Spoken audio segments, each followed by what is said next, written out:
Hey, welcome to Stories with Brisco and Bradshaw. That be Brisco, I'd be Bradshaw. And I want to tell you a little bit about our guest before we get started. Some guys talk about drawing money. This man drew money. When Crockett decided to run two shows, an A show and a B show, he took what he considered some of the top A guys. He took Flair, he took Dusty, he took Magnum, and he took one of the A groups and put them in Charlotte. Charlotte had not sold out since 1978 when it was Flair versus Mulligan on top with no one underneath. The Rock and Roll Express sold out Charlotte Coliseum. That's the kind of money they drew. In Raleigh, North Carolina, the record was around $25,000. They run as a B show. They sell it out at 50. They said that record never be broke. Next time they're there, 54. Next time they're there, 70.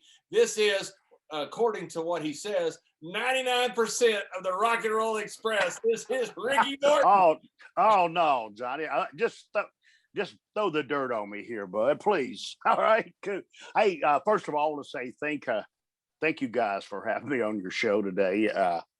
I'm up here in these mountains, and I got to tell you something, man. You know, I know Jerry's on there, and I don't know how long him and his brother were wrestled as a tag team.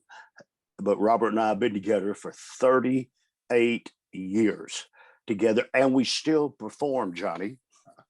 Unbelievable. What an incredible record to have for that long. You know, I'm best friends with my tag team partner, Ron Simmons. I was also tagged with Barry, one of them I'm good friends with, and several others. But, you know, Ron's been my best friend since almost first day I met him. But we didn't tag for that long. You know, we tagged for just like 5 or 6 years. You guys have had an incredible run. Yeah, well, and just a long time. But you see, the reason, Johnny, you didn't have too much of a run because you kept beating the hell out of everybody. No, I'm just kidding. Can I tell the story when I first met you? Yeah, of course. Please do. Oh, yes. Gerald, I'm not a tough guy in the business. Never claim. I was just a worker. But sometimes you have to stand up for yourself in this business. So here's this kid. Crockett brought us out to that's when he went out, decided to go out to Texas and run some shows. And here, me and Robert there, and you got Skander Arkbar, and he's managing this kid, Johnny Hawk, great big guy in the ring. And by this time, he's just come out, I guess, playing pro football or college football. I don't know. And I'm in the ring with this guy, and he gives me a tackle that absolutely just loosened every bone in my body. And I went down, and I walked over to Robert, and I says, Robert, do me a favor here. He said, what's it? I said, pull this big SOB off me. And man, I told John, I said, give me a turnbuckle. Come charging fast as you can. He gave me a turnbuckle. He come his way. And I come right out there and hit him hard as I could right in the mouth. True. Yeah. Man, listen to me. Didn't even phase him a bit. I think I hurt his feelings because he stopped, Gerald. And he goes, what did you do that for? And I went, because I'm a stupid son of a bitch, I guess. He goes, was that a receipt? And I went, yes, it is. And I went and tagged and the match had just started. He got a receipt, and the match hadn't even started basically yet, right? Yeah. Oh, it just started. But then I ran and tagged Robert. You always had that. You always had that true story. Net. Yeah. You had that safety net. You had that safety net with Robert there, and Robert was a great safety net. But you know, that's part of the fun we have. We tell those stories in there, you know. And J Bill was just starting, and you know, I watch him. Some of the guys we get on there. I mean, it's like me. I mean, Stan Hansen. I mean, I don't care how many years I know Stan Hansen. Stan Hansen was, you know, I mark out for Stan Hansen because of who he is. Number one, there's just certain guys, you know, that you mark off over. But JBL growing up in that world class era with you guys and all those other great superstars, to watch his expressions and watch his appreciation for you guys when you do humble us and come on our shows like this. It's great to watch my partner there get humbled over heroes and watch him become a fan now. And that's basically what I'm getting to do, Ricky, is to do this 2 hours, hour and a half, however long we go here, is become a fan all over with some of your exploits. And I've had a lot of history with you and your partners and all that, especially your partners, brothers, because I'm an old man, so it's kind of the generation right before you guys. But man, you had to have some not only skill inside the ring, but in skill outside the ring to put up those Gibsons. Yes, we did. You know what? And you just mentioned that fellow's name, Stan Hansen. I had the pleasure to go on tour with him a bunch of times in Japan. And then when he came back, he went to WCW.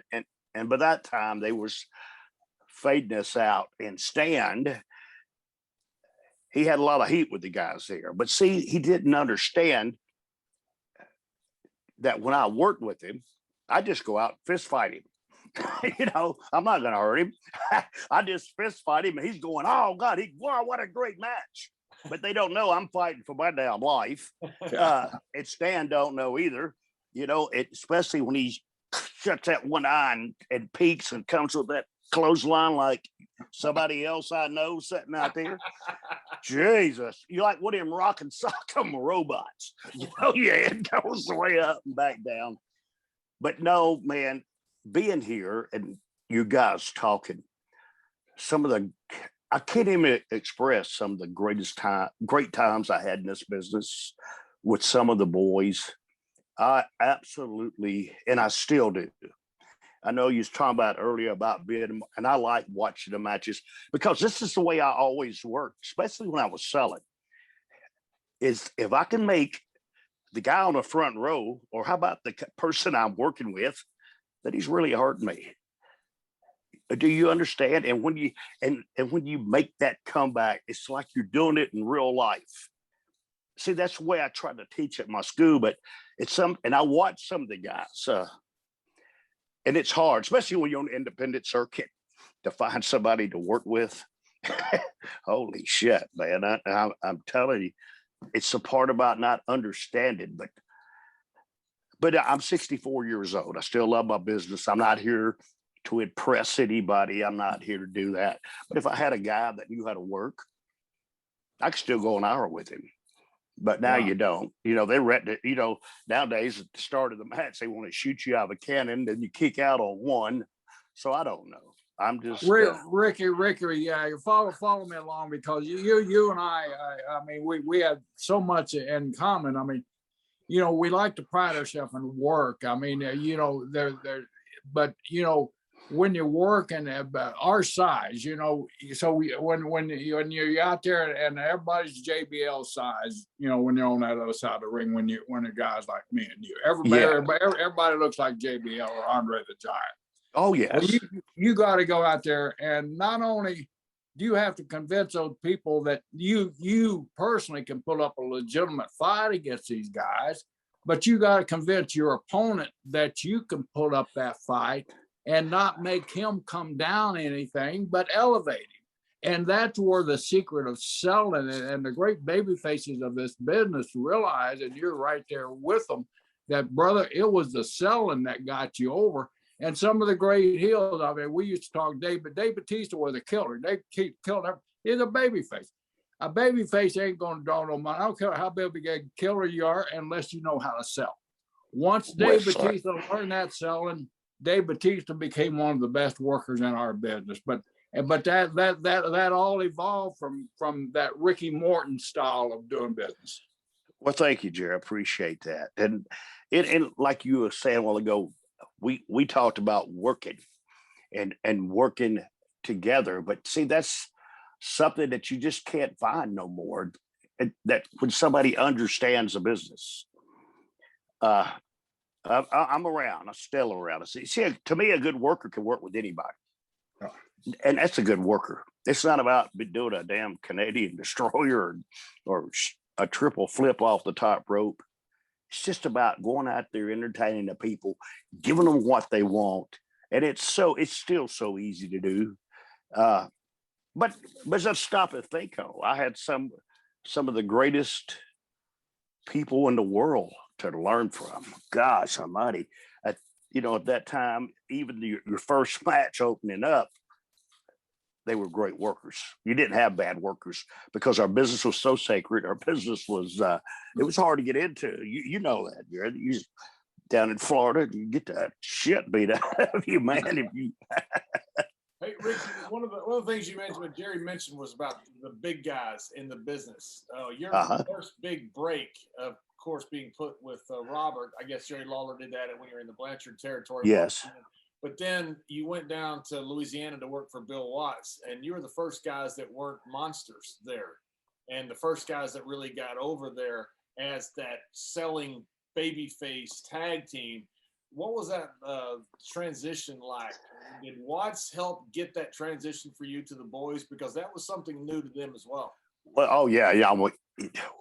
Watts told him that, but you know, I'm like a squirrel. I'm going to jump from limb to limb to get back to this question. You know, at the time, you know, Robert and I were in Memphis. We were playing second fiddle to the Fabulous Ones. And Jerry, you might have been there that night. That's what in Memphis, they ran a big show because this is when Vince first started to go out and start running other people's territories. So Vern Gagne and Eddie Graham and all of them got together to make a big show to run against Vince. I don't know if you guys remember this or not, but Bill Watts and all of them were there, and they brought everybody in from the territory, and they used Jerry Jarrett used us as an underneath team. And when the matches were over, and this is really cool, and I never forget this, Bill Watts is fixing to retire, and he wanted a booker that didn't work because where he wouldn't push himself. You know, and Bill, he's 6'9", I guess. I don't know how big he was. And what was the funny story about that is when we did go to Louisiana, Abdullah was the top babyface. But to make this simple, after the show was over in Memphis, everybody's talking about what they're going to do. And I never forget this. And man, what a compliment. Eddie Graham stood up. He said, I watched all the matches tonight and people that were good to use in your top territories. And then he pointed over. He said, see these two boys right here? They come to get over. He said that he was talking about me. He says, he sewed for 20 minutes and never buried the referee or his partner. And right when he said that, Bill Watts, right after that meeting, Bill Watts came and grabbed me and told me the situation and what they're going to do. And the reason I'm saying that Abdullah was a top babyface, and you guys know how our business works. Abdullah was heel. Bill just finished his angle with Abdullah. So he had to turn Abdullah babyface for the next heel to come in to beat Abdullah to work with Bill Watts. You see, that's the way that works. You know, guys know that. So, and then he didn't want Bill Dundee. He was the booker. He didn't want him to work for he wouldn't push himself. So this is how it's been at the right place at the right time. And Bill Dundee put together some of the greatest stuff together ever imagined. Because and it's a great compliment. Another one too, Johnny and Jerry. If I read Bill Watts's book one time because he never told me this, and he said in there, he said, I owned my territory for 10 years. He said, I made more money in 1 year with the Rock and Roll Express than I made a whole other 9 years owning my territory. And I thought that was pretty cool. And Jerry Jarrett gave his blessing for you to go, right? Said that you weren't going to make it. How many people told me that in my lifetime?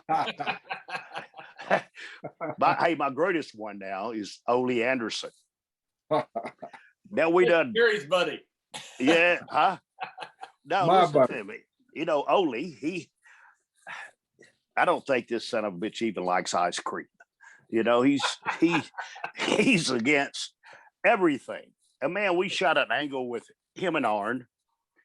Gosh, and I'm working with him, and it's just he don't want to sell. The comebacks, and for him, me selling was great, and he couldn't understand how in the hell we selling out everywhere with us. I'm too small.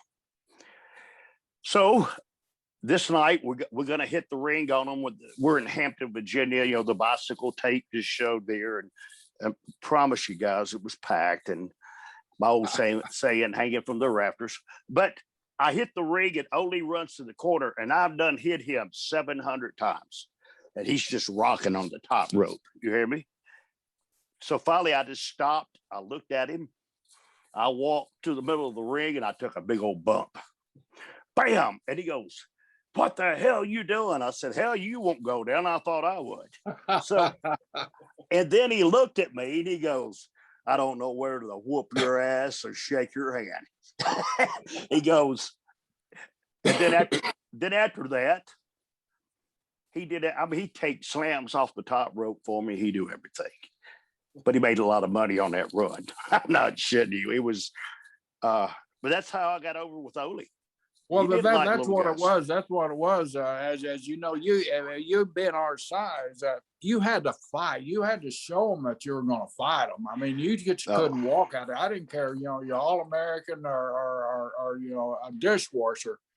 If you didn't meet that certain criteria, and Ole and Watts and some of those guys, they would eat your ass alive.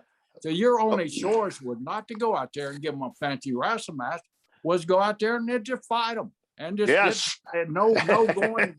Have that mentality going to the ring. I'm going to a fight. I'm not going to a wrestling match. I'm going to a fight. And outsmart them. And Johnny and Jerry, this is a great one. When I was a kid in Memphis, do you gentlemen remember Killer Carl Croup? Oh, yes. You remember him now? I'm in Memphis. This is route when I'm going up, and I'm going over the match. And I guess he didn't want to put me over. So I go to the ring with him, and I'm working everything I touch. Oh, that's my sore arm. That's my sore arm. That's my sore leg, my sore back. So I just said, hell with it. I just started calling stuff. You know, as long as he's doing it to me, it was cool. I went through every finish. I didn't give a damn. Kicked out on one on all of them. Finally, he gave me a turnbuckle. I moved. I schoolboyed him 1, 2, 3. And I was walking back to the dressing room, and Jerry Jarrett was standing there, the owner. That's when Jerry spit in his cup. He's dipping. Jerry stopped me. He goes, "Come here, fella. Krupp didn't want to sell for you, huh?" I says, I'm not one of the guys that knock nobody. I says, "Oh, I don't know. We just had a little match." He said, "Oh, no, you didn't have a match." He said, "He hit you with every finish in the world. You kicked out on one. You small packaged him, got up and walked back from the ring." He said, "Hell, son, you need to be the world champion. You're the toughest son of a bitch I ever seen in my life." See? Just outsmarted him. That's all. And that's happened on several occasions in the business. And you know that, Jerry, you know. And like you said earlier, I'm not a tough guy.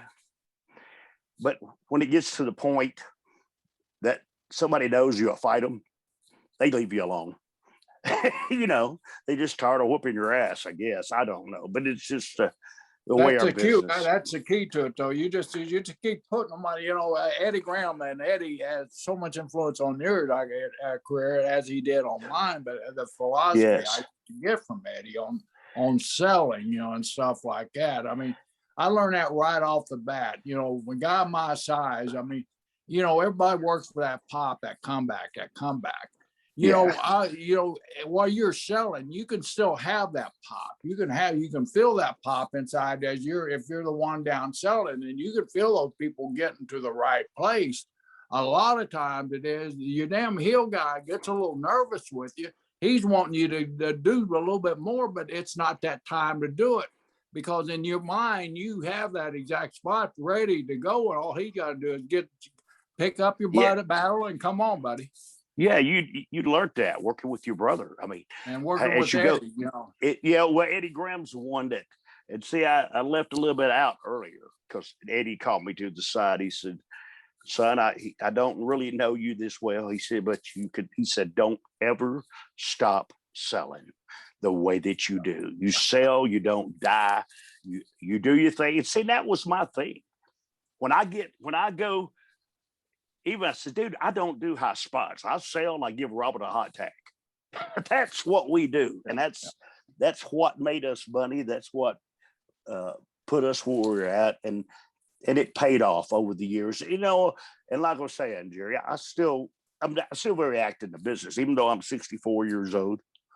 I'm not here, but when I go to these places and I tell these guys, I mean, the matches before us.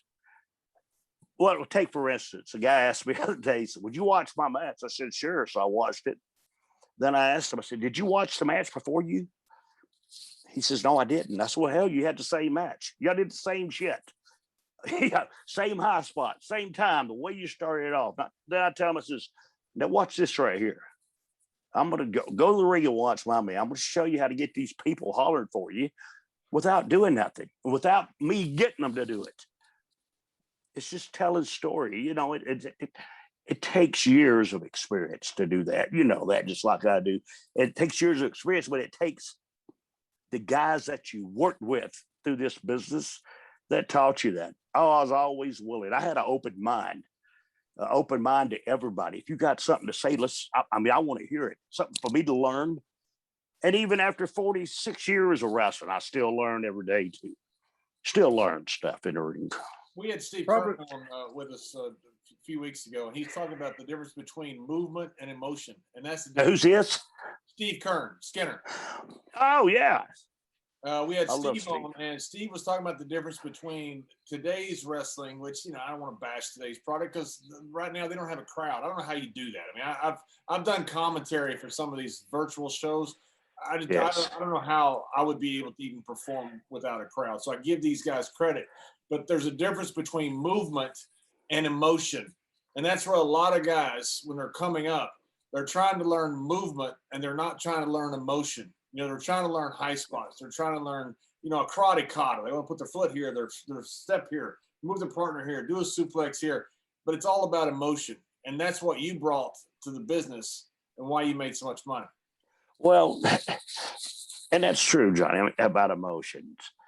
But you see, even if today, you know, I could sell one punch better than I can 37. You see what I'm saying? And I watch today's TV show.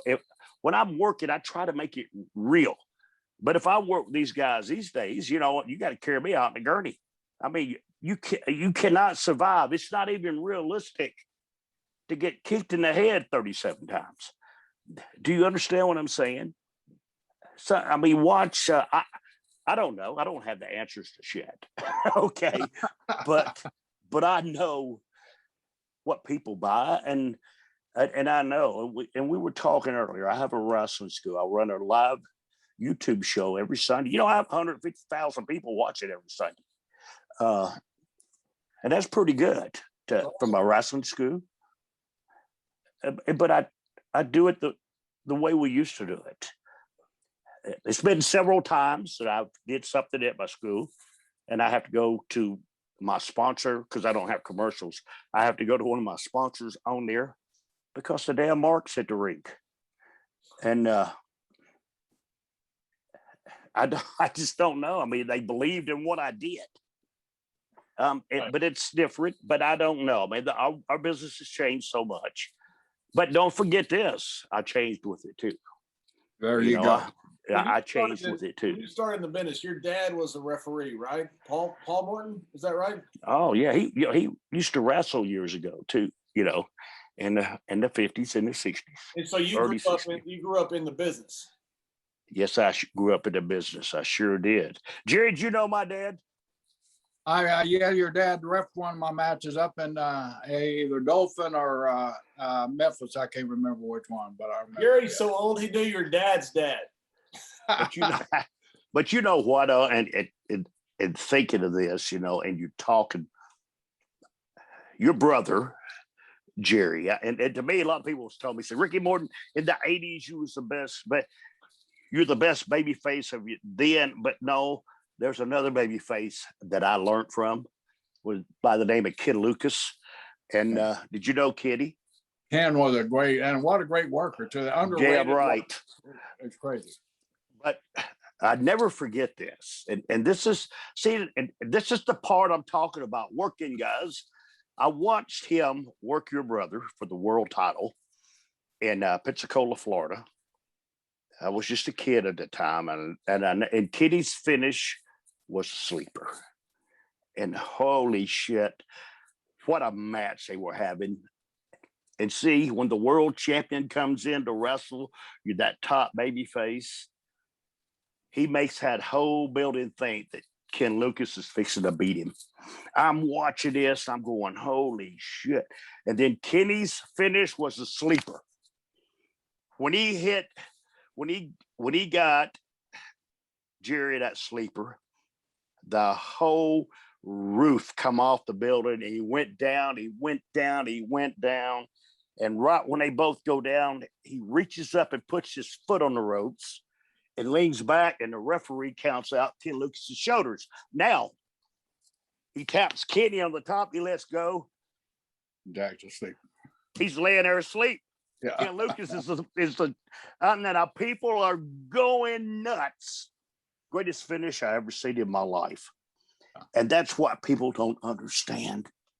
You know, it's like working with you, Johnny. After a while, we had a bunch of matches together down here. And you say, I never outpowered you.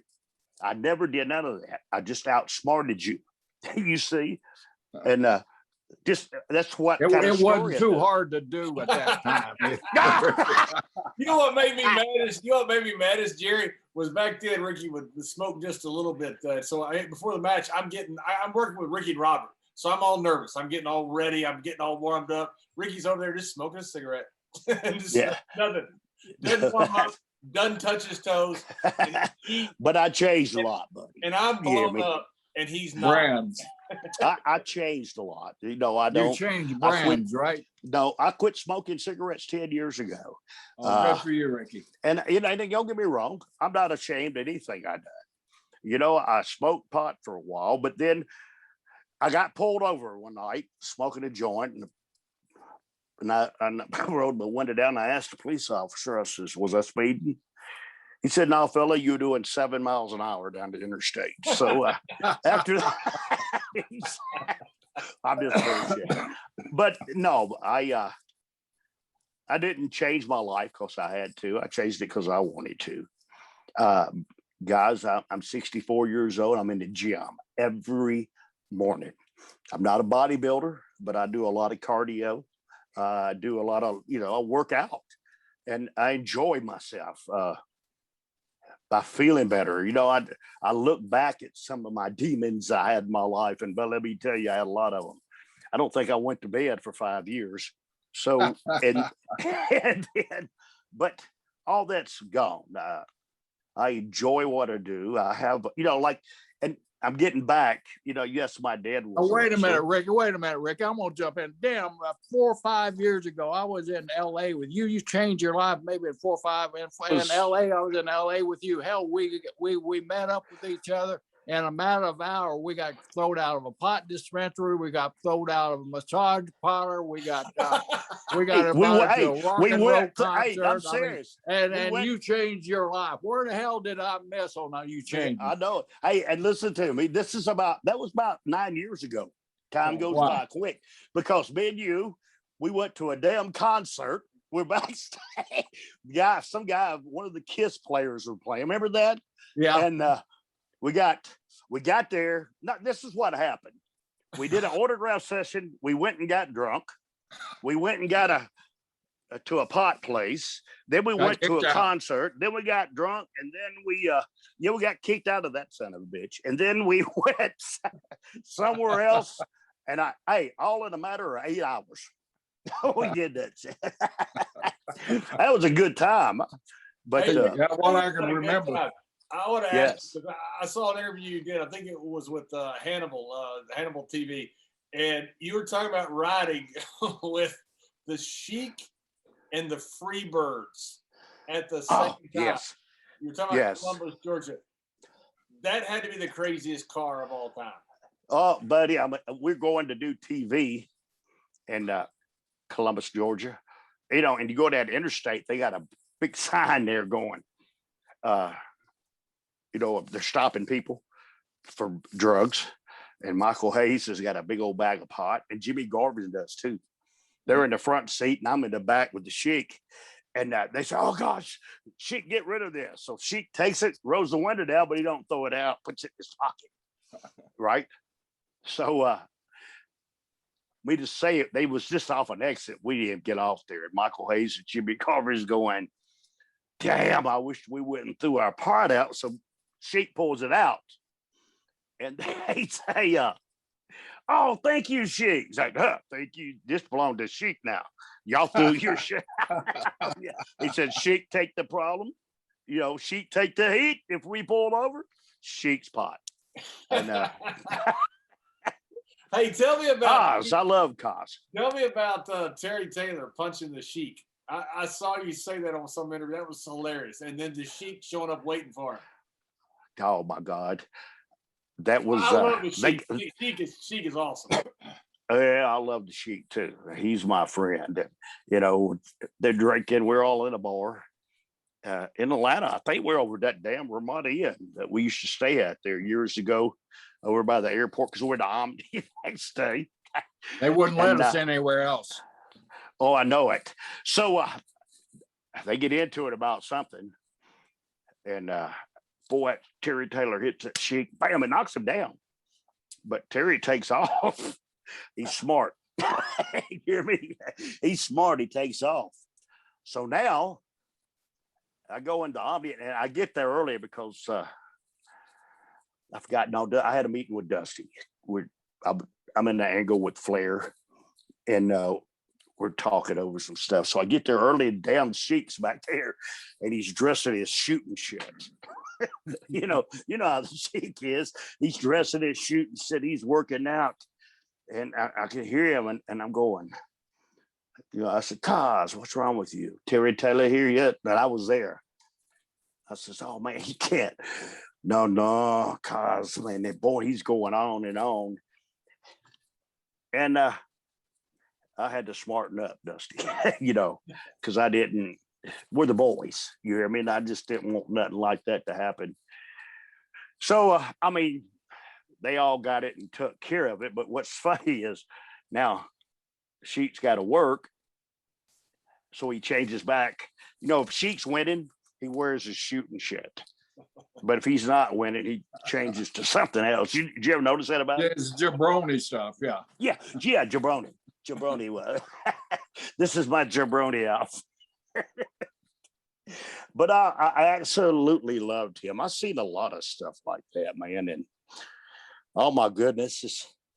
And thinking those dressing room days, Ricky, are a lot of things that are missing in today's world too. And not only our business, but in football and basketball and everything else, because dressing rooms were just totally different. They were played different. You had your alpha people and you had your beta people, but you knew who those alpha guys were, and you knew to get along with them in the locker room. And Sheik was a guy that everybody kind of, Sheik would, and they knew Sheik's level. They kind of let Sheik go, and then until he'd start getting really pissed off. But once he got pissed off, you'd see guys retreating out of those dressing rooms faster and how, because you had to know that about Cos when he was ready to go. Yes, and it's like that. You talking about, Jerry, that's a good thing you brought up there, is the dressing room. The dressing room used to be the most sacred place in the world. This is where the boys could be them. And you know that just like I do. It's when you come in and dress, you got your own place. If you're sitting there naked, it don't matter. If you're sitting there doing anything, it don't matter. I've seen that, because that was our place. Nowadays, the dressing room, holy shit. I come in, and you got to know something about my partner, Robert Gibson. The difference between me and Robert is I walk up, put it in, he puts it in and walks up. Okay. So I'm in the dressing room, and these guys sitting there. I said, "Man, there's this girl here." Oh, it's my girlfriend. Your girlfriend? What do you have her in the dressing room for? Wow, but they kind of bow up at you. All right, I tell Robert, I said, Robert, you fix to get dressed and take your clothes off and walk around. You understand me? Hanging down around his knees. Oh, they run their girlfriends out quick. But it's I just can't believe our business has changed over the years. Nobody was allowed in the dressing room. Nobody knew finishes. And that's a good thing I liked too, because the guys need to learn this sometimes too, is to go out and have a match without rehearsing it. I think you could learn a lot better that way. I like I said, I don't have the authority to say so or not say so, but it taught me, because and Dusty did this in Charlotte, because at that time was when Dave Melcher was coming out and all this stuff. You to get your finish to you is going to the rink most of the time. And I like that, and you didn't have to say, we're going to do this, but how you do, they say, Morton, y'all going over, or or you say the Hills are going over. So they'd say. And that was a time in the business that taught me a lot, watching some of these Hills work. And I got to say, after I made friends with Ole, Ole he could tell a good story. I don't know. I really enjoyed to watch how people perform. Ric Flair, I had the great opportunity of doing an angle with Rick. And guys, let me tell you, when you're a baby face and you wrestle Ric Flair in Charlotte, North Carolina, or you wrestle Ric Flair in Philadelphia. Now, Philadelphia, they hate everybody. That's the biggest hill town I've ever seen in my life. But I wanted to tell you this. I mean, to understand about working and telling stories, because we did it in Charlotte, but we did it again, and it really got bad in Philly. How Rick did this, I went to the ring, and you know how Philadelphia, boy, I'm called everything in the world. They throwing shit at me, not top babyface. Okay, they play Flair's music. Here he comes. The people are going crazy. Tommy Young walks up to me and says, "Y'all going an hour tonight," which is we did every night. If Rick, if you worked with him, if you didn't go an hour, you went 58 minutes anyway. I liked him like that. That's what made me just cling on to him, because he gave the people their money's worth. He went 58 minutes if you went going an hour. But we're having our match, and I'm swear to you, 10 minutes in the match, Rick has done turned half the people in the building. 15 minutes in the match, holy shit. Now I'm a dead stone baby face. The crowd has pushed the guardrails all the way to the ring. They're coming through the ropes. I have to take bumps to knock them off the side of the ring. Okay, here comes Robert. Robert sees it, and Arn Anderson, they come down. Now, this is 20 minutes in the match, and Ricky goes, he said, "Dude," he said, "you're going to have to use something, get these people's attention when I throw you over the top rope." He said, "This moment, so when I throw you over the top, do the thing, go up the top rope. That way, the people will be watching you." And him and Arn Anderson jumped out of the ring, went out the side door, because they honestly were going to kill him. And see, that's, to me, when's the last time you seen something like that, Jerry? Yeah. When's the last time and tell me, when's the last time you seen something like that? That's when you're in the back and you're getting those goosebumps from the guys that you're admiring out there in the ring. And then, yes. And that's a Ricky Morton sell. I mean, you think back at Ricky Morton, and post Ricky, it was Jack. It was like Jack. The Jack's matching orders when he was NWA champ. He had the only champ ever that was issued an edict or whatever they call them things by the president, Sam Muchik. That's the only champion that never was allowed to get juice. Yes. They were always afraid to get juice on Jack because of what would happen in the riots and the legality part of it. They said Yes. Jack could sell it. If you want to get over, just follow Jack will get you over by selling. Just let him do his selling stuff. He don't have to gig Yes. from one place to another. But that took it to a different level. That was a different time frame for Jack, Yes. for our business. So the next level, of course, you're going to have to go for the color and everything else because you're not going to top that working Yes. ability that they gave, and that's what you brought out in those matches. Yeah, I just like to see that some other time. I like to, and what we're getting back to is, and all this was done in the rink. It's not rehearsed. Yeah. And some of the guys these days, they don't get me wrong, what athletes, what great performers that they are, but they need a lesson on psychology in the ring. They need to learn that a little bit more, and everything. All right, Johnny. I don't know how the hell we got there, but here we are. Well, but tell us this. Like, one thing people don't realize is you guys, I'm talking about guys like you, Ricky, saved a lot of heels from getting their ass whooped, stabbed, shot, everything. Because when a heel would get stuck in the ring, the people you'd want to send is the baby faces back. You get the Von Erich boys in the Sportatorium. Several times Kerry would say, "Hey, let me handle this my way." And you're like, "Thank God, I'm gonna get stabbed from these marks." Yes, and you don't, and really, and I wasn't a company guy, but I knew I had common sense. I didn't want the heels to hit the crowd or the heels to hit them, because that you lose your heat when you do that. And they had, I watched Jimmy Cornette get his ass whipped so many times that he didn't literally learn how to be a good fighter, but by God, he'd fight you, because I'm not kidding you. Guys that are fighting, and I love, we did the thing, Dusty was smart and Bill Watts, because when we went into Louisiana, we worked with Barry Dorso and Nikolai Volkov. They were the Russians there. And we did the same thing when we went into North Carolina with Ivan and Barry Dorso and Nikita. But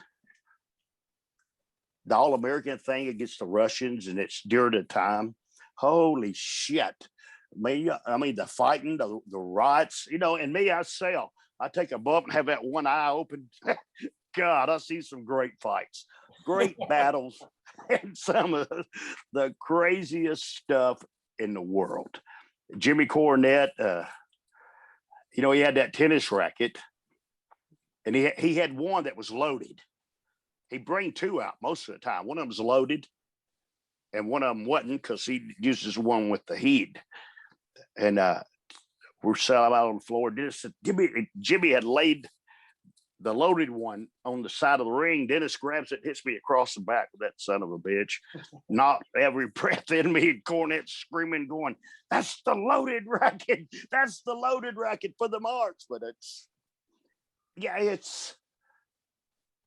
great. I could tell. Especially in New Orleans for Bill Watts. We used to wrestle in the old auditorium downtown. And when I was selling and the people got quiet, you hear me? They're rocking, and all of a sudden you could hear a pin fall. Watch out, here they come. And they're coming too, buddy. Don't think you're not. So that's hard. what we talk about so much on this show, Ricky, and you're hitting it. When you hear that silence, you know where that silence is, and you know where it's coming from. And both of you in the ring better watch out, right? Yeah. The worst ass whooping that I ever got in my life was me, Michael Hayes, and Terry Gordy. And I had to help Michael. And the reason I got my ass, you can't fight 30 people. We had a damn right with them. And here I am, a dead selling. And when you're fighting 30 people, I had to come up and help them fight. We fought all the way back to the dressing room. Look here, every one of us got black eyes, knots on our heads. And we're fighting, and Michael Hayes, he's got somebody in a front face lock, and I'm screaming at him, let that son of a bitch go. Quit holding him, man. You got to stick and move. Go. And we got back, the whole riot people come in. But you said earlier was helping them. Well, if I didn't help them, and it wasn't me either, it just gave the people more opportunity. It's 30 people. You got to do something. I mean, I can't just lay there and let them get killed. What an ass. I always tell Michael Hayes that. So I hate you, man. I got an ass whooping because of you. Yeah, how many ass whoopings did you get because of that free bird? We tell Michael that all the time. We hate him. Oh, yeah. I hate you, Michael Hayes. No, I love Michael. Well, I do. I grew up with it. You see, no wonder it's a factor in the business. We all grew up together. Me, Terry, Michael, Bobby Eden, Stan Lane, all of us. We all grew up in the business together. And first ride I was in the Sportatorium, I'm coming back out of the ring. I think we left the Von Erichs or something laying, and some fan hits Killer Tim Brooks across the face with a whiskey bottle. I mean, right across the face. Oh, yeah. And Killer doesn't blink. He almost kills the guy. And Murdoch says, pile in, kid. And we're piling in. We start fighting. We fight our way all the way back to the dressing room. We're all busted open and bloody. Killer's got stitches he needs all down his face. And Dick Murdoch looks at me and goes, good heat, kid. I'm like, what in the world just happened? It was great. The old heels. God. The old heels just lived for that, man. It was just something you want to get them there. You wanted that feeling. You wanted to know how it felt. Oh, yeah, yes. Right. But sometimes it's a bad situation. But I'm going back to what you asked me earlier, because you mentioned Dick Murdoch. Like you said, in Charlotte, we had the A team and the B team.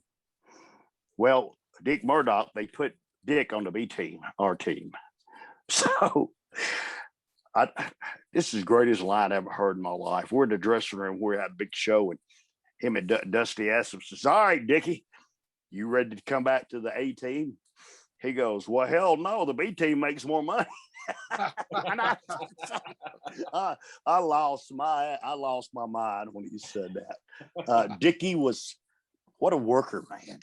And we're talking about Dick Murdoch. I know I loved Dickie. He was so funny. Did you ever see him do his Three Stooges act? Oh, yeah. Absolutely.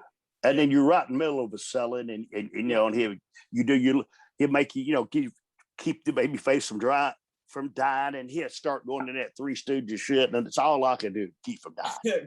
Cornette says that Dick Murdoch is to wrestling what a trick shot artist is to pool. He gets there, but he gets there in a way you can't believe. Oh, gosh. I tagged with Murdoch, and Murdoch would tell me every single night, hey, kid, go ahead and start. When it turns to shit, tag me in. I'll straighten it out. Oh, yeah. He was in a 6-man tag with us one night. He goes, all right, guys, y'all go in and start to do that fake shit, and I'll come in and do the real shit. It's the same exact way. Man, I miss some of my friends in this business so much, and John, I know you do too, and I know Jerry does too. We lost a lot of good people in this business, and my friends, Joe Laurinaitis is. Oh, Joe, yeah. Even being the big tough road warrior guy, if the people really knew Joe, he had the biggest heart of anybody I ever known. And my birthday is September 21st.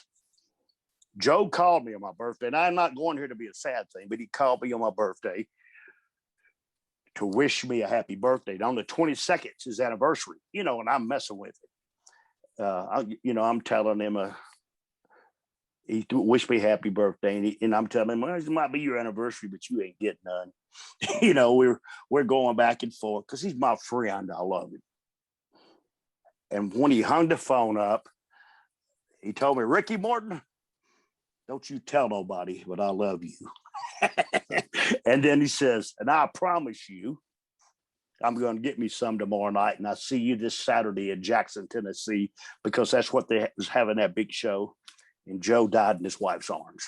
and I'm crying. Wait a minute, okay? Wait a minute. Oh, guys. Ricky, I know Joe was great about that. Jesus Christ, man. I never Rick, cried Ricky, on one Joe before. would call me. My birthday's on the 19th of September, and Oh, Jack's is on the 21st of September. yeah. And so Okay. Joe and I Mine's the go way 21st back. of September, you know, Yeah, and so Joe and I Ah. go way back to calling each other, you know. And so on my birthday on the 19th, I got a phone call from him, and then you probably, just like I did, from Kim, got a text message, which I called. Would you record a video for Joe? And yes, I did. I I was did. just planning on calling him, you know, for the next day. Yes, I did. God Almighty. And I still got that message. That was so sad. I'm like you. I got teared up today even thinking about it. Jesus Christ, guys. I'm sorry. Oh, Ricky, man. hey Ricky, talk about It's the just, road trip. you know, it meant so much to me. And even you guys, I hadn't seen you guys in a long time, but seeing me, we were the boys. You understand me? And you don't have that no more. You don't have that. They don't care about each other, and I do. I still care. And Well, you're you know, still a Scott brother. Norton, I mean, I we see seen each Scott other. Norton. I seen Scott Norton not long ago, and he told me, he says, "Ricky, I've known you for years." He says, "You're the nicest son of a bitch I ever met in my life." I says, "No, I just love the boys, and that's all. I don't have heat. If I got heat with you, I'll make it up to you, even if it's not my fault." You know, I just in a business that I fell in love with, a business that I still love today, and it's hard to walk away. Do you know that, Jerry? It's hard to wake. I don't have Brother, no I'm job pushing with no big old- 75 years old, and I still can't walk away. That big ass Texan there sitting next to us won't let me walk away. And you know, Yeah, but I love the damn business too much. Me You know, too. it's what I am. It's what I became. You know, and I mean, I don't define my life by being a wrestler.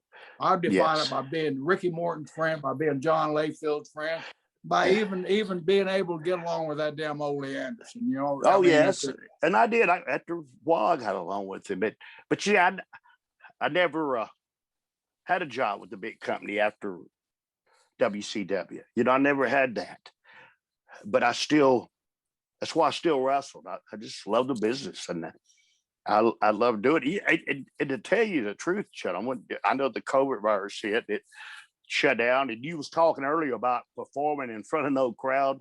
Oh yeah, because when you always worked in the business of feeding off the crowd, selling, damn, it's hard. Especially when you're 64 years old and somebody slams you with no building, you feel like one of the cartoons that's broken. I'm missing a million pieces, and you just wait for somebody to come and sweep you out of the ring. But it's hard to walk away from something. That's one of the reasons we do this show.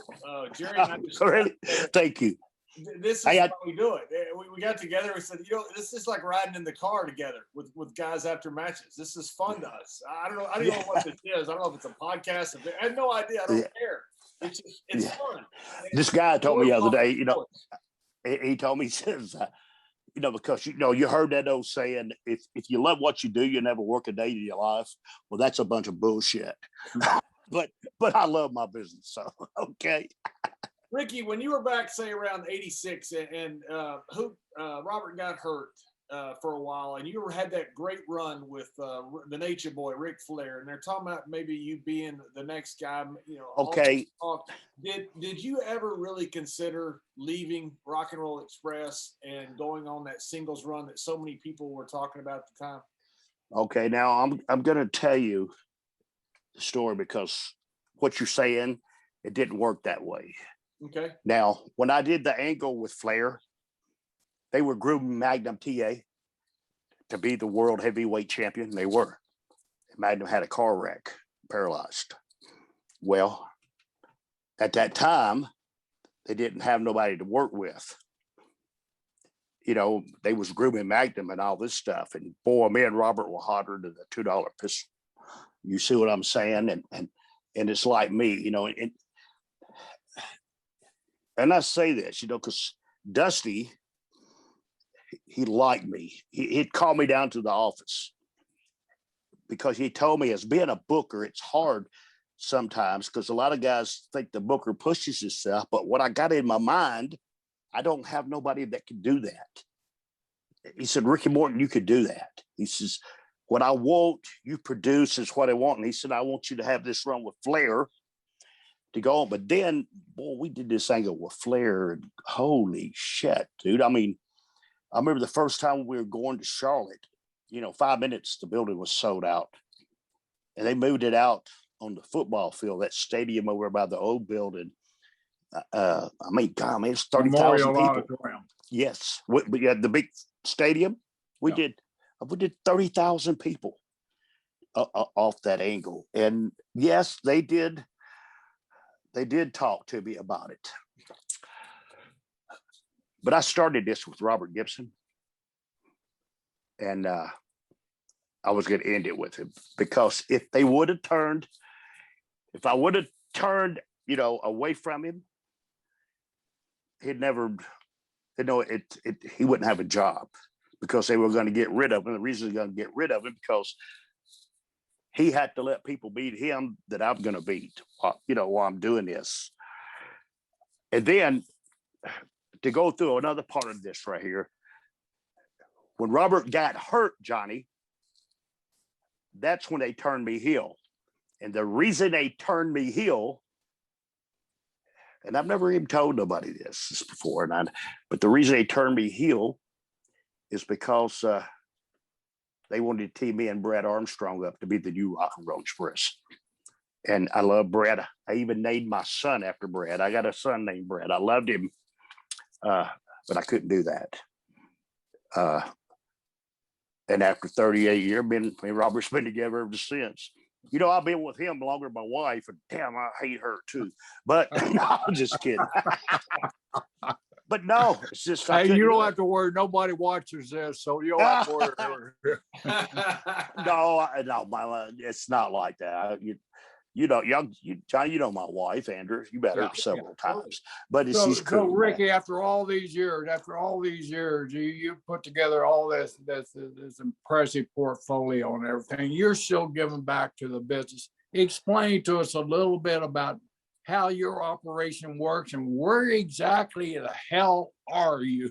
Okay. I don't even think it's on Google Maps where they can find it. It's like the Field of Dreams, build it and that come.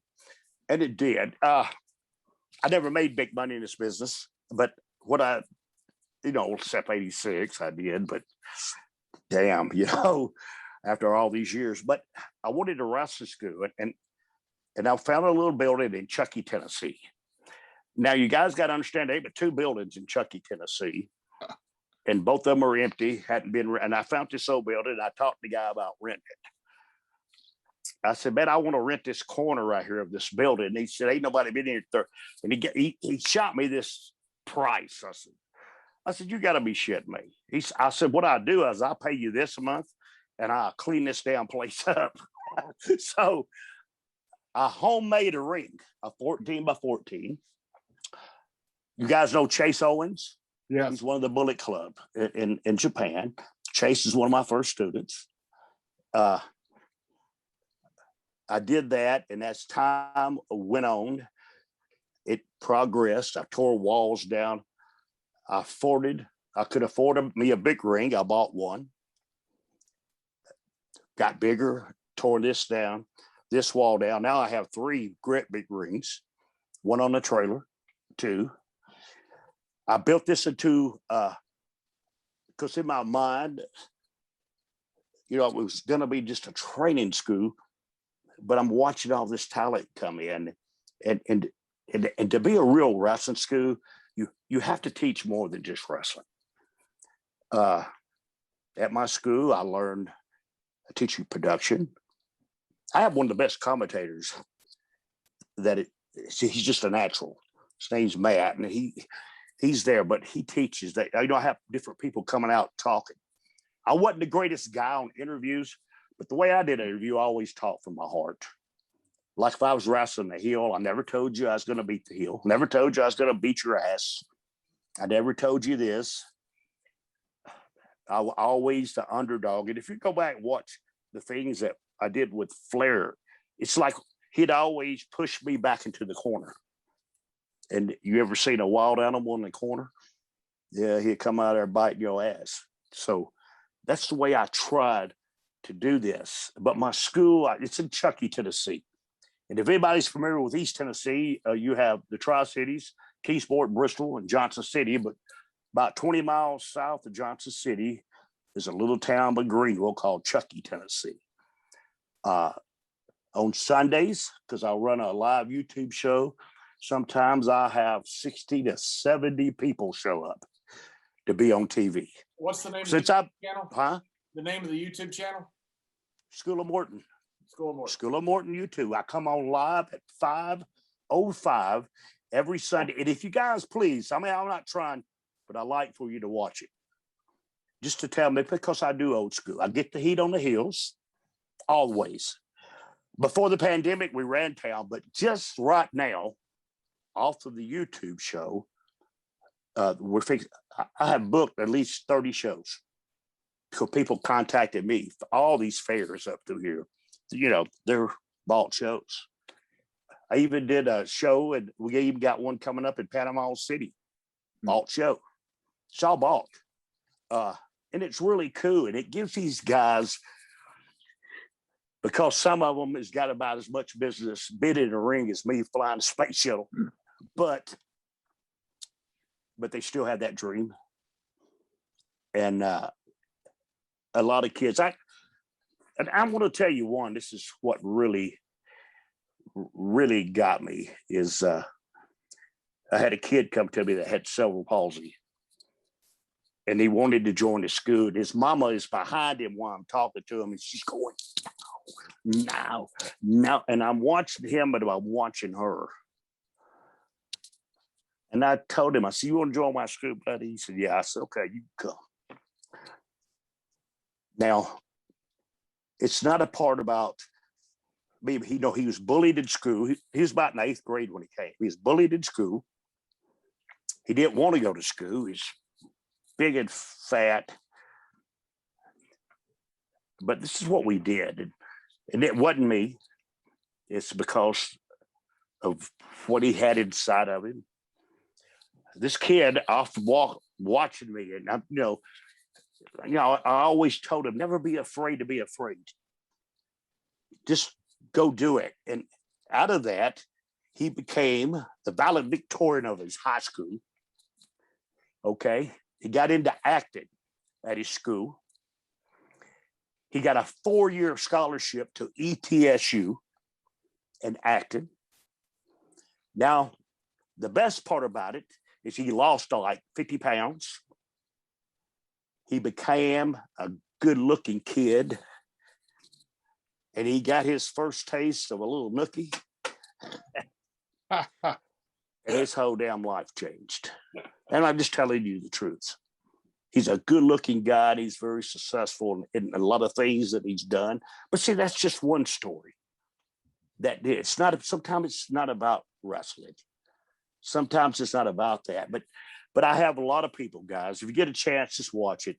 I have the real, and they had the Jungle Boy in AEW, but I have the real Jungle Boy. He's been with me since he's been 7 years old, and he's been the Jungle Boy. Now he's 15 years old, and I'm telling you, man, he's that. Yeah, and plus, Jerry, I was going to ask you this earlier, and I know I've changed. What's your son? I hadn't seen him in a while. Wes is matter of fact, he was out at the organization out in Texas this past Saturday. Southwest, Teddy Long and Mark Henry and all those guys. Yeah, okay. Finding their way out too. He was out there. Yeah, because I have a son. My youngest son, Kerry, he's 20. He was like me with my dad. He went with me everywhere. He's just a natural in the business.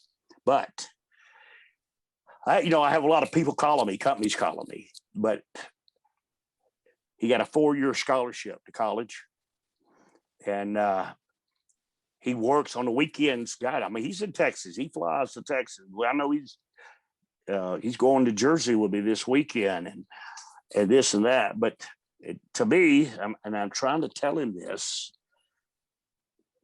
we're going to get your education before we do anything. before you decide to do anything. You're going to get your education because your time will come. See, in our business, to me, it's not about this or that or the other. It's about being at the right place at the right damn time. When you're at the right place at the right time, and then when somebody asks you something, you don't give them that word that I hate to hear off is huh. Yeah, huh? No, I don't want to hear huh. I want to hear you're prepared to do it. And by that time, he will be prepared. It's me. It's our business has been at the right place at the right time. And somebody sees something that you're like, good kid, good worker, but he's going to get his education before we do anything. Because if I would have had my education, a lot of the things in this business that I blame promoters for was my own damn fault because I wasn't educated enough to know it. And I'm telling you the truth. And since I've been off, guys, since everybody been off, I went back to school. Still got to work on this country slang I got, but I went back to school. Never lose that country swing. That's Ricky Morton that we know and love. And Ricky, I mean, this has been more than what we expected. This has just been off the charts great. And you tell you're coaching the guy, and he said, I hate that too. But the second thing I hate the most is I know. Yeah. Well, damn, yes, if you know, why in the hell am I telling you it then? Yeah. Oh, I know. Hey, Ricky, you don't know. Before we let you get off here, I know we're running out of time. I want to ask you a couple questions. They're not trick questions, but they're thought questions. Yeah. You worked with Cornette. You worked with Skandar Akbar, probably Gary Hart too. A bunch of great managers. What would you put as your top 4 managers of all time? Well, you just named 3 of them. I like Humperdinck too. Let me tell you a story about Akbar. Can I tell you a great story about Ak? I love Akbar. Yeah, go ahead. Ak really gave me my first break in the business. He was booking for Leroy McGurk in Oklahoma. So I go out and I do an angle with him. And Ak was the manager of Jerry Brown and Ron McFarland, the Hollywood Blondes at that time. So if I win, I get a match with Akbar next week. All right. We're in Oklahoma City, and Akbar gets in the ring, and he's standing in front of me. He's doing his thing, and you know how Ak is. He moves slow, and all of a sudden, this son of a bitch jumped 5 feet in the air, and he screamed so loud it damn near scared me. When he turned around. He had a big dart stuck in his ass. That long. Whoever threw that dart was a world champion. They threw a dart, hit him right there in the ass with that son of a gun. But no, my managers, sir. Yeah, bullseye. Yes, I'm telling you, if it'd have missed, it'd probably hit me in the stomach.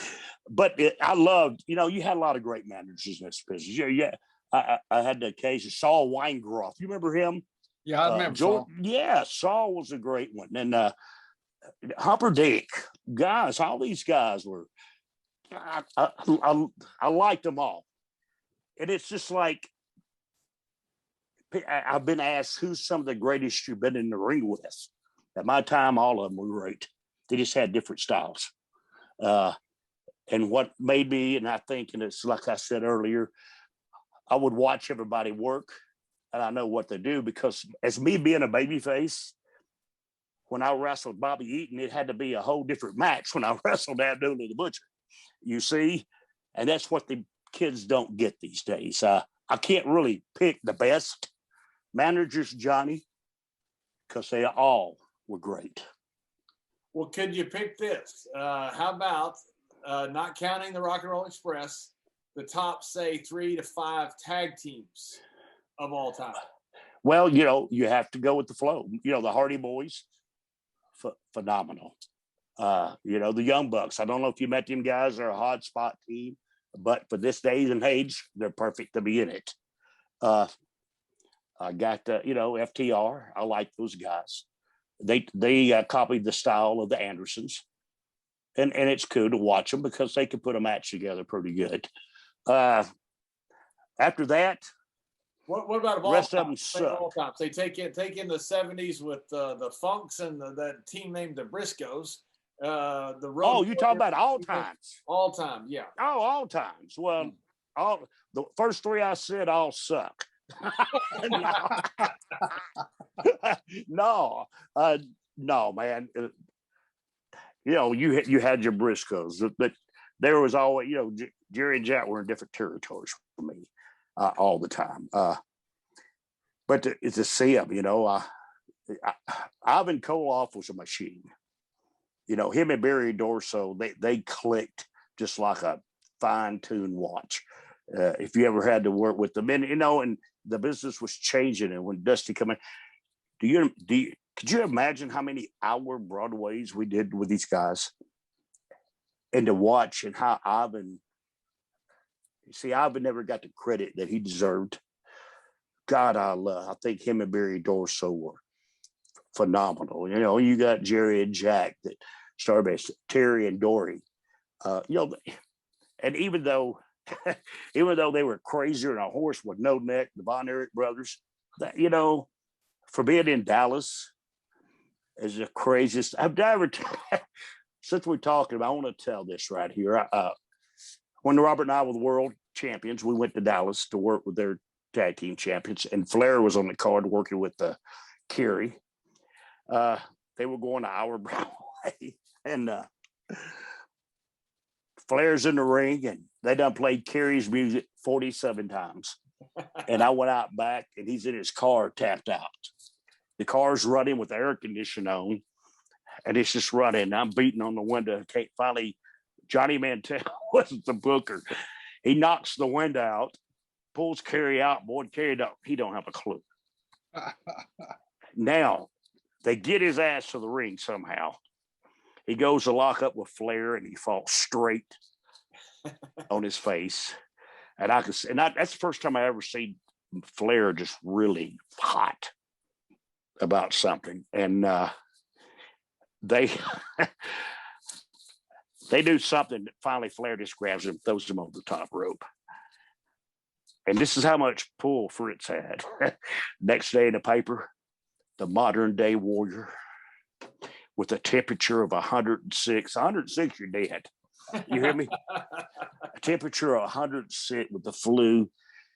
Just for his fans, he went to the ring to be proud of who he is, even though he got beat and all about bullshit. But yeah, hey, there was some. You was around him, wasn't you?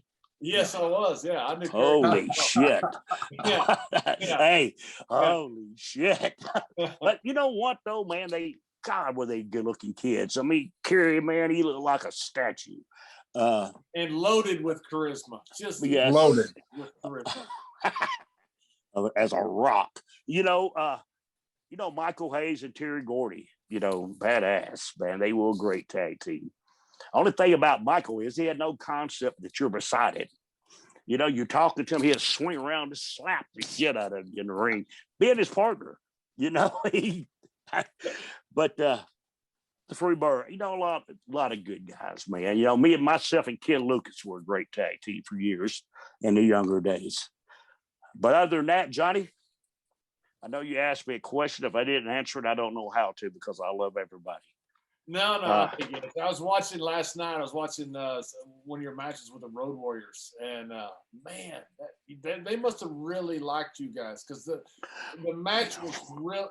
You finished with like some type of drop kick into a sunset flip. It was all movement. Yeah, the perfect story of the great big tough guys against the small guys fighting underneath.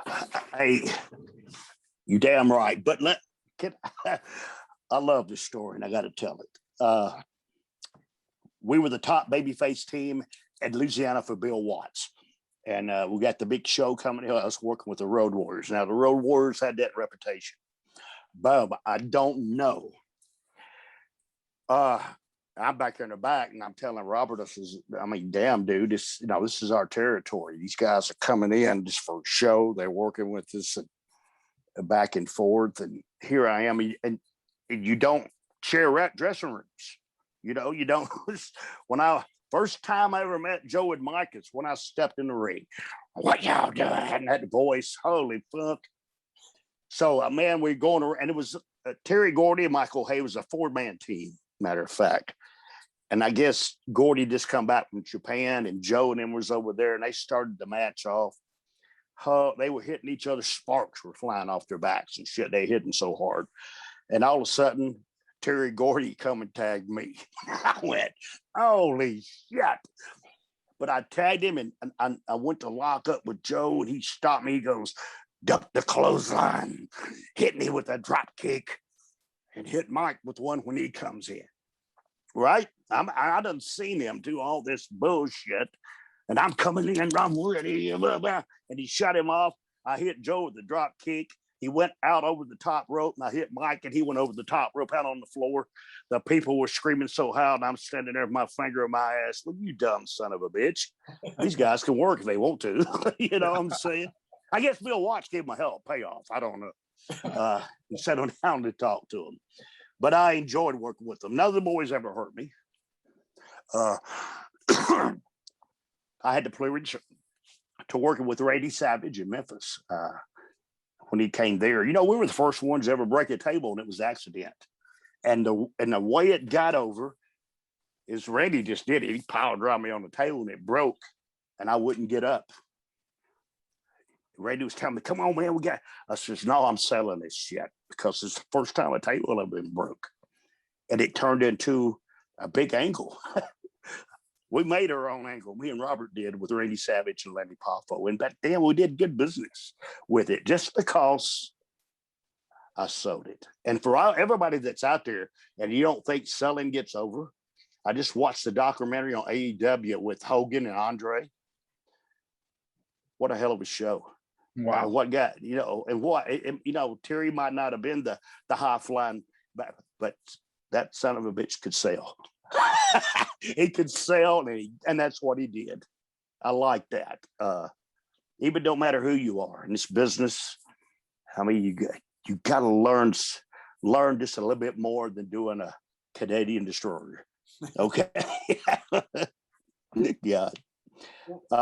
John. Yes, sir.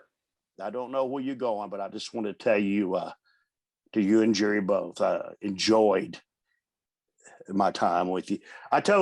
Jerry, I told Johnny one time, he hit me with that damn clothesline. And I told him that, I said, tonight now, I want you to, that clothesline, hit me with it as hard as you can this time. He said, why? I said, because your working one's killing me. God damn. Your working one's going to put me in a fucking hospital. Yeah. Hey, guys, thank you for letting me be on the show. What an opportunity. To sit there and see you, Jerry, you're an icon in our business, buddy. I'm telling you, I had the pleasure to meet you guys when I was a real young kid. I come in to work for Crockett. I think Dory was the booker, you know, and I just come in underneath. And this is great. You guys were there, and you guys treated me nice, and I appreciated that. But Dory was the booker, and I don't know what happened. I remember, and it really this is where I really started getting time. We had 30 minutes left on TV, and Dory went through the whole TV. And I'm just standing there, and Dory goes, holy shit, go to the ring. And I went to the ring and met him. Look here, I fought him, Dick Slater, but I was just a young baby. He kept telling me to go on. Everything he called, I was, being at the right place at the right time. Boom, boom. It wasn't, I'm doing it. Bam, bam. I come out of the ring. He went, holy shit, kid, you're not bad. He says, you want to come into territory? I says, no, sir. I just, Jerry Jarrett sent me over here, but I work for Joe Blanchard. Me and Ken Lucas were a tag team for Joe Blanchard at Southwest Championship Wrestling at that time.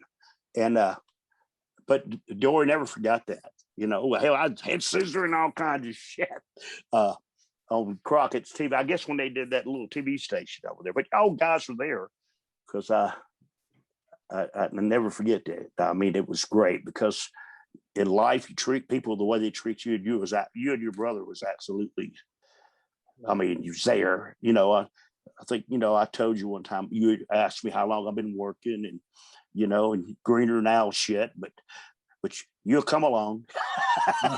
You'll get there. Yeah, and you got there. And you got there, brother. Yeah. Well, no, I'll never forget that. I'm saying y'all don't remember, but I do. Well, greener now shit, but he'll be all right one day.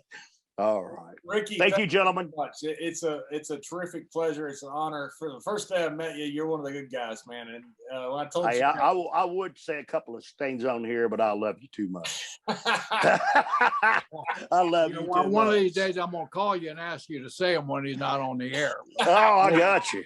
We'll burn his ass. Well, you know, I did a lot of things too, but I done them. I know. Not ashamed to say it. Not ashamed to say it. Hey, and don't forget School of Morton on YouTube, 5:05 Sunday Eastern time, right?